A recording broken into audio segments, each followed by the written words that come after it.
अबू ज़र रज़ी अल्लाह तआला अन खां मरवी आहे त रसूलुल्लाह सल्लल्लाहु अलैहि वसल्लम जिन फरमायो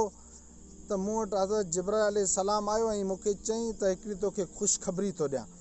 तॾहिं हज़रत आप सल्लल्लाहु अलैहि वसल्लम फरमायो कहिड़ी ख़ुशख़बरी आहे? जी ख़ुशख़बरी इहा आहे तुंहिंजो हर शख़्स हर उम्मती जंहिं शिरक न कयो यानी अल्लाह खां सां ॿिए कंहिंखे शरीक न कई उहो मरदो त जन्नत में हलियो वेंदो।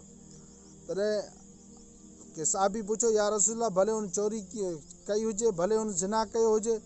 त आप सल्लल्लाहु अलैहि वसल्लम फरमायो भले हुन चोरी कई हुजे भले हुन ज़िना कयो हुजे पोइ बि जन्नत में हलियो वेंदो। यानी अल्लाह ताला अल्लाह जे रसूल जिब्राइल खां 3 दफ़ा इहे सवाल कया ऐं ॿिए हदीसनि जे किताब में ईंदो आहे त हज़रत अबू ज़र